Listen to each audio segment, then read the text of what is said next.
श्री वेद पुरुषाय नमः। श्री सविता सूर्य नारायणाय नमः।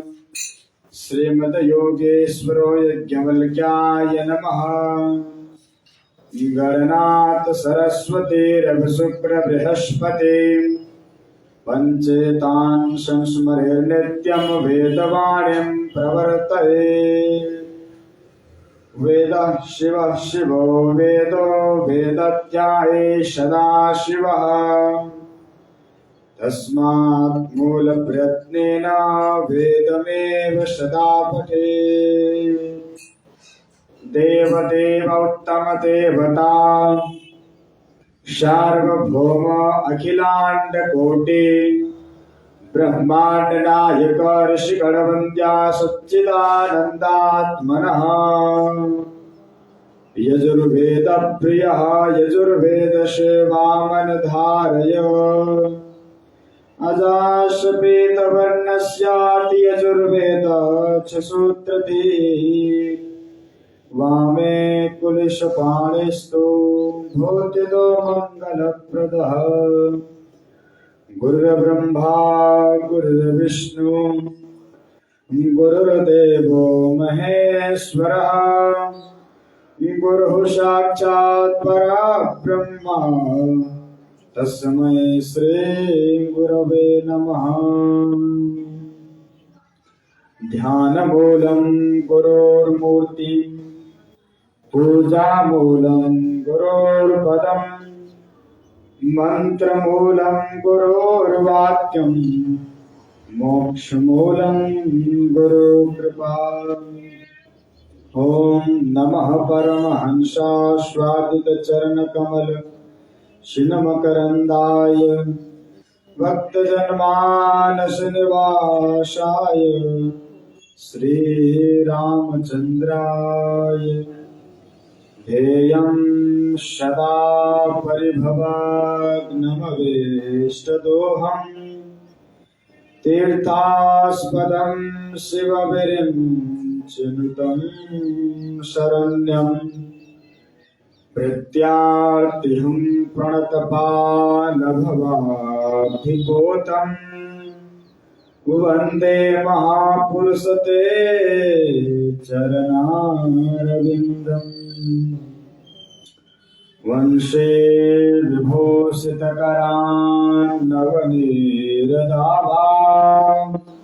पीताम्बरातरुणबिम्बफलाधरोष्ठाः। पूर्णेन्दुसुन्दरमुखादरविन्दनेत्राः। कृष्णात् परं किमपि तत्त्वमहं न जाने। नारायणं नमस्कृत्य नरं चैव नरोत्तमं। देवीं सरस्वतीं व्यासं ततो जयमुदीरयेत्। जय जय श्री राधारमण जय जय नवल किशोर। जय गोपी चित चोर प्रभु जय जय माखन चोर। श्री राधा मेरी स्वामिनी मैं राधे जुग दास।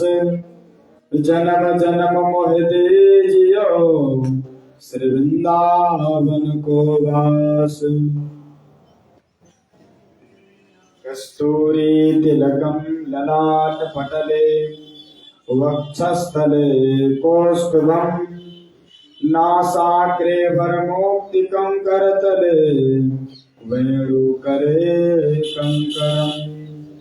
सर्वांगे हरिचन्दनं सुललितं कंठे च मुक्तावली। गोपास्त्रीपरिवेष्टितो विजयते गोपालचूडामणि। नारायणं नमस्कृत्य नरं चैव नरोत्तमं। देवीं सरस्वतीं व्यासं ततो जयमुदीरयेत्। सच्चिदानंद रूपाय विश्वोत्पत्त्यादिहेतवे तापत्रयविनाशाय श्रीकृष्णाय वयं नमः। आकाशात् पतितं तोयं यथा गच्छति सागरः सर्वदेव नमस्कारः केशवं प्रतिगच्छति। प्रेम से बोलिए श्री वृंदावन बिहारी लाल की जय, राधा रानी सरकार की जय। अखंड ब्रह्मांडाधिनायक सचराचर नियंता त्रेतापनाशक आधारण करुणा वरुणालय चैतन्य शाश्वत समस्त जीवों के पंच भौतिक शरीर में परमात्मा बनकर निवास करने वाले योग योगेश्वर भक्तवांचल भगवान श्री कृष्णचंद्र जी के पावन चरण कमलों में दासांगस का सत सत वंदन अभिनंदन। आइए हम कथा में प्रवेश करने से पूर्व भगवान नाम का संकीर्तन करते हैं। हरे राम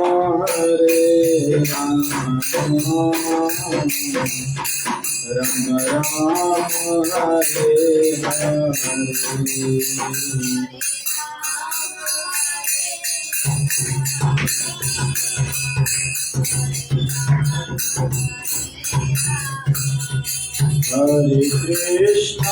हरे कृष्णा कृष्ण कृष्ण हरे हरे हरे कृष्णा कृष्ण कृष्ण हरे हरे हरे राम राम राम हरे हरे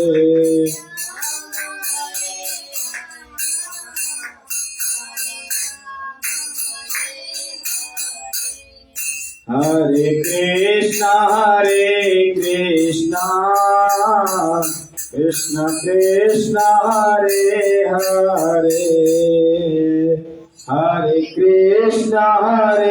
कृष्णा कृष्ण कृष्ण हरे हरे हरे राम राम राम हरे हरे हरे राम राम राम हरे हरे हरे कृष्णा कृष्ण कृष्ण हरे हरे हरे कृष्ण कृष्ण कृष्ण हरे हरे। श्रीमद् भागवत महापुराण की जय, व्यास जी महाराज की जय, सद्गुरुदेव भगवान की जय। जय जय श्री राधेश्याम। आइए हम सब कथा में प्रवेश करते हैं और आज हम जानेंगे कि किस प्रकार से महात्मा दुर्वासा मुनि ने भगवान इंद्र को श्राप दिया और समुद्र मंथन के बारे में कुछ जानकारी करेंगे। एक बार दुर्वासा मुनि द्वारा आशीर्वाद स्वरूप में प्रदत्त माला की इंद्र ने अवज्ञा कर दी। इस अवज्ञा से महात्मा दुर्वासा मुनि भयंकर क्रोधित हो गए और उन्होंने क्रोध में आकर के इंद्र को शाप दे दिया कि जा तू श्रेयहीन हो जा। अब इस बात का पता जब शुक्राचार्य जी को लगा कि इंद्र श्रीहीन हो गए हैं तो उन्होंने देवताओं से कह दिया कि इंद्र श्रीहीन हो गए हैं, इससे बढ़िया मौका कभी नहीं मिलेगा। ये तो बहुत सुंदर मौका है कि देवताओं से स्वर्ग छीनने का। इस प्रकार श्री शुक्राचार्य ने उनको कह दिया और सब दैत्य मिलकर के गए और स्वर्ग पर आक्रमण कर दिया और देवताओं से सारा स्वर्ग छीन लिया। अब देवता बेचारे गिड़गिड़ाते हुए रोते हुए भगवान गोविंद के पास पहुंचे कि प्रभु हमारी रक्षा कीजिए, हमारी रक्षा कीजिए, त्राहि माम त्राहि माम। भगवान बोले घबराओ मत। महात्मा दुर्वासा मुनि के श्राप के कारण आप लोगों का श्री वैभव सब समाप्त हो गया, सब समुद्र में समा गया है। इसलिए आप लोगों को समुद्र मंथन करना चाहिए। आप समुद्र मंथन करो, उससे आपकी बल पराक्रम पुनः प्राप्त हो सकता है। देवता कहते हैं कि महाराज हम समुद्र मंथन कैसे करेंगे? भगवान कहते हैं कि सुनो, आप लोग अकेले नहीं कर सकोगे, अतः आप लोगों को दैत्यों से सहयोग लेना पड़ेगा। जैसे समय विपरीत आई तो चूहे ने भी सर्प से मित्रता कर ली, उसी प्रकार कूटनीति कहती है कि सर्प के सामने चूहा कुछ भी नहीं है। सर्प के सामने तो चूहा कुछ भी नहीं है, परंतु जब समय विपरीत आती है तो शत्रु को भी राम राम कह करके हाथ पैर जोड़ करके अपना कार्य बना लेना चाहिए। देवता तो सब मान गए, बोले ठीक है। अब दैत्यों से जाकर के उन्होंने समुद्र मंथन के बारे में बताया कि ऐसे ऐसे करना पड़ेगा।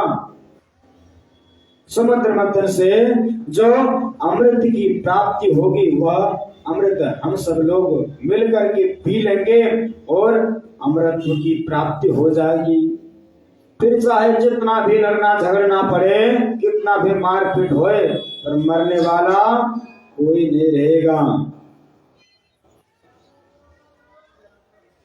दैत्य मान गए, उन्होंने बात को स्वीकार किया। बोले ठीक है भैया, हम तो आपकी बात से सहमत हैं, मुझे पसंद आई आपकी बात, अब चलो चलते हैं।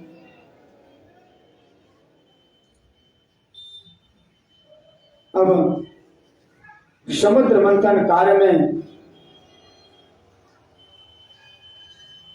सबसे पहले आवश्यकता आने वाली मंदराचल पर्वत को उठाया और मंदराचल पर्वत को उठाकर चल दिए, पर विघ्नेश्वर भगवान श्री गणेश जी का पूजन तक नहीं किया। अब गणेश जी महाराज नाराज हो गए तो थोड़े ही देर में उनके हाथों से पहाड़ छूट करके नीचे गिर गया। अब कितने देवता और दैत्य के पैर हाथ टूट गए, सब दब गए। दैत्य तो बेचारे अलग जाकर के खड़े हुए कि भैया हमें समुद्र मंथन नहीं करना है, हमें अमृत नहीं पीना है। देवताओं ने भगवान श्री गोविंद का ध्यान लगाया। भगवान प्रकट हुए, बोले कि तुम लोग घबराओ मत, इस पृथ्वी को, इस पर्वत को मैं लिए चलता हूँ। और गिरिम चारोप्य गरुड़े हस्ते नेकेन लीलया, प्रभु ने एक हाथ से ही उस पर्वत को उठाकर गरुड़ पर रखकर समुद्र तट पर पहुंचा दिया। अब भगवान कहते हैं कि रस्सी का प्रबंध करो। अब दैत्य और देवता मिलकर के गए वासुकी नाग के पास, समुद्र मंथन काल में रस्सी बनने हेतु प्रार्थना की। वासुकी नाग बोले कि भैया अमृत में यदि हमारा भी हिस्सा होवे तब तो हम आपकी सहायता कर सकते हैं, अतः हम आपकी सहायता नहीं करेंगे। सबने एक स्वर में स्वीकार किया। बोले ठीक है भैया, आप जो कहेंगे हम वैसे ही करेंगे।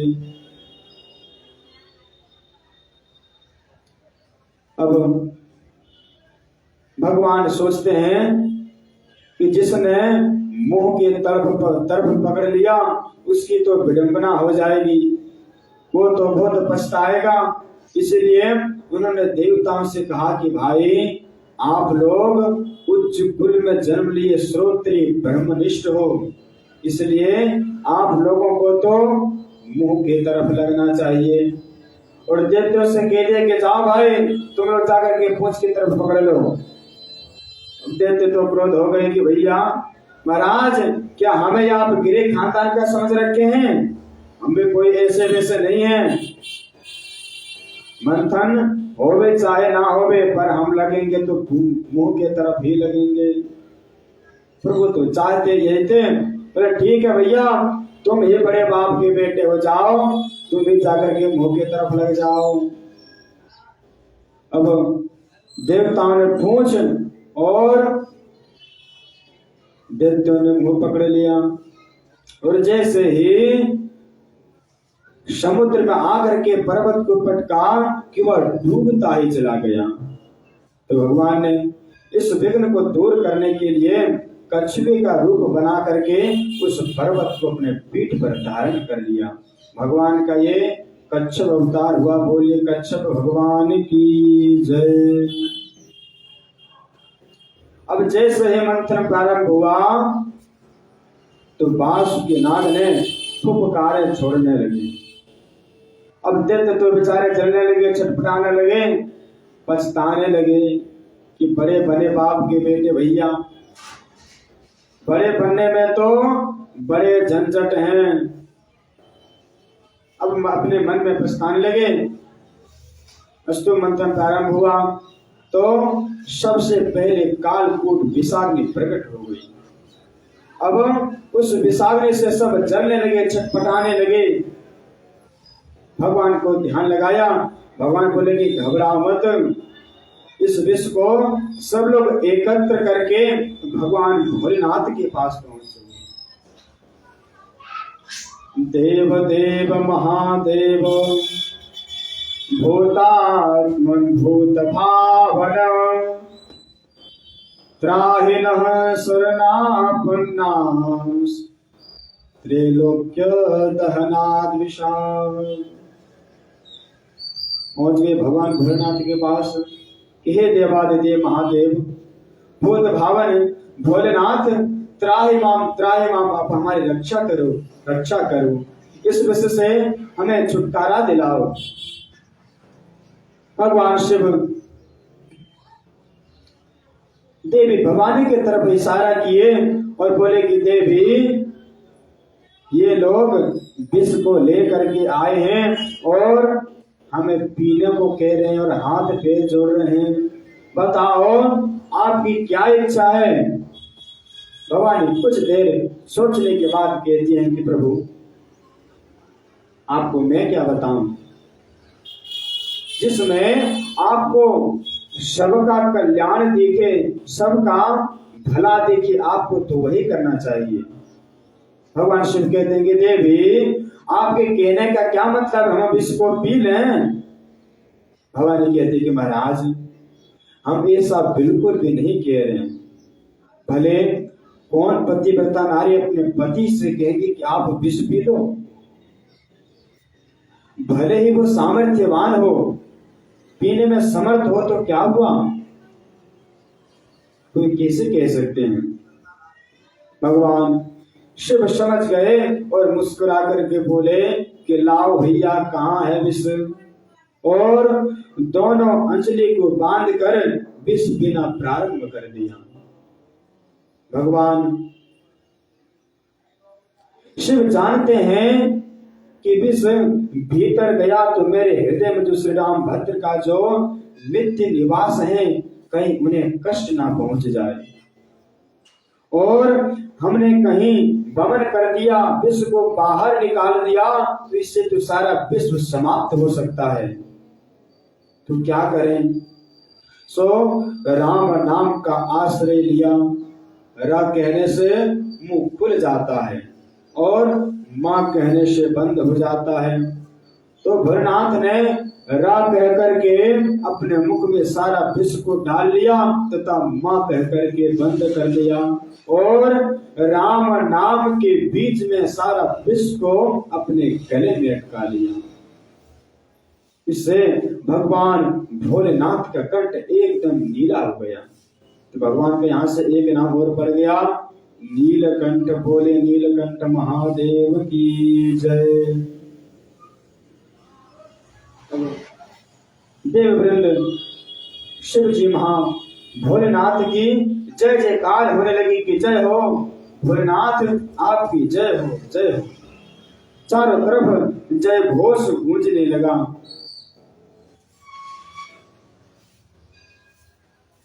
अब मंथन आगे हुआ तो सबसे पहले हविर्धानी तो भवत कामधेनु गाय प्रकट हुई जो ऋषियों को दान कर दी। पुनः मंथन हुआ तो चंद्रमा निकला जो कि शिव जी ने अपने मस्तिष्क पर विराजमान किया, जिससे शिव जी चंद्रमौली कहाए। अब मंथन आगे हुआ तो उच्च श्रवा नामक घोड़ा निकला जो बलि ने लिया। फिर ऐरावत हाथी निकला जो कि इंद्र ने लिया। पुनः मंथन हुआ तो कौस्तुभ मणि निकली जो कि नारायण के कंठ में स्थापित हुई। रंभादि अप्सराएं निकली जिन्हें स्वर्ग लोक भेज दिया गया। पारिजात वृक्ष निकला जो स्वर्ग में स्थापित हुआ। अब जैसे ही मंथन प्रारंभ हुआ तो जैसे नीले आकाश में बिजली चमक पड़ती है, ऐसे ही जलराशि के मध्य भगवती श्री लक्ष्मी जी का प्रादुर्भाव हो गया। बोले लक्ष्मी माता की जय। ततश्चाभिर्भूत साक्षात् श्री रमा भगवत परा रंजयन्ते दिशः कान्त्या विद्युत सौदामिनी यथा। माता लक्ष्मी के दिव्य सौंदर्य को देखकर सब विमुक्त हो गए। भगवान नारायण समझ गए कि सबके मन में तो लड्डू फूट रहा होगा कि इसे तो हम ही रखेंगे, इसे तो हम ही लेंगे।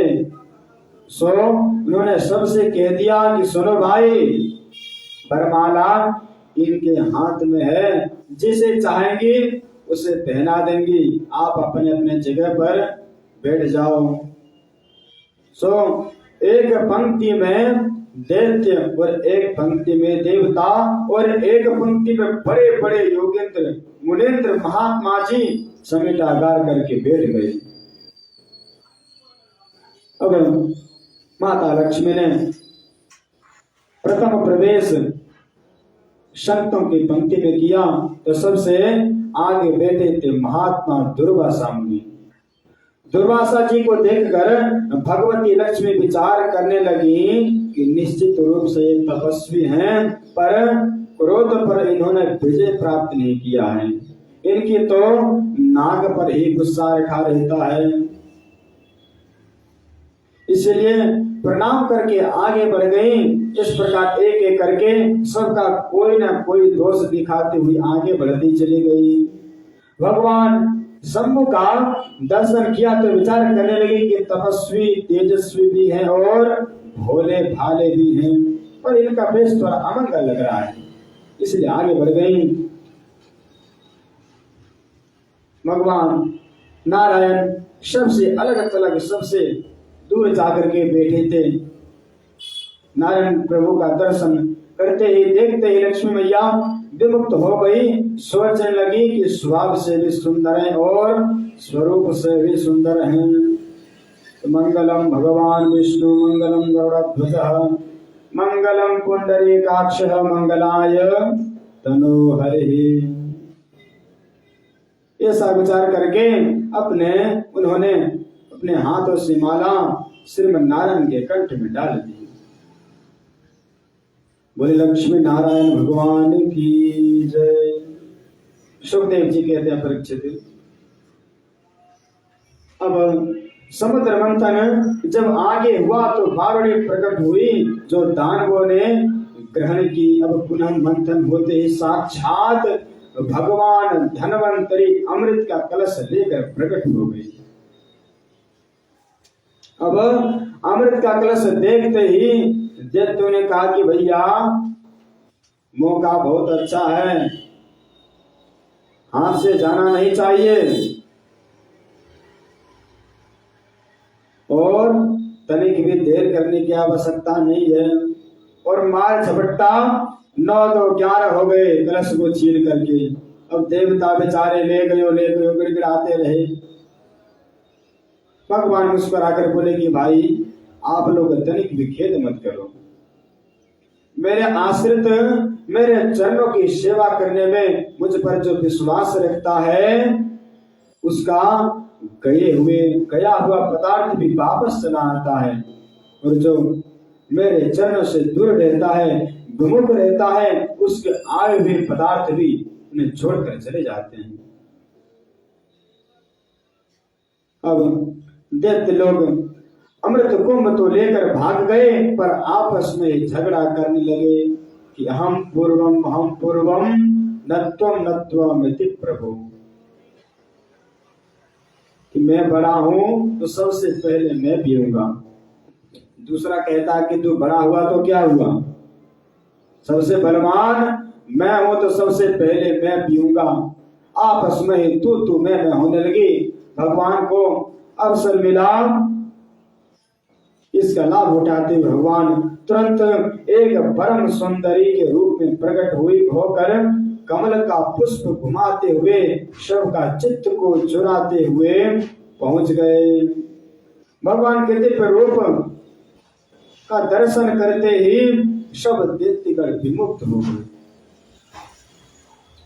उनका रूप सौंदर्य की महिमा गाते हुए दैत्यगण बोले कि मोहिनी भगवान के सामने आकर बोले कि देवी जी, हे कमल नयनी, हे परम सुंदरी, आप कौन हैं?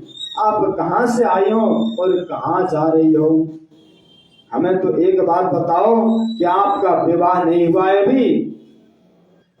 भगवान धनवंतरी भगवान मोहिनी भगवान कहती हैं कि भैया तुम हमारे जन्म पत्र लेने वाले कौन हो?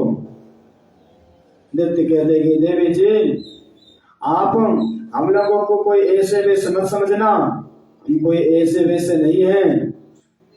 हम सब कश्यप ऋषि के पुत्र तथा हम सब लोग भाई हैं, और हमने समुद्र मंथन करके अमृत की प्राप्ति किया है, और उस अमृत को लेकर के बंटवारे को लेकर के हम सब आपस में झगड़ रहे हैं। हम फैसला ही नहीं कर पा रहे हैं कि इसे कैसे पान किया जाए।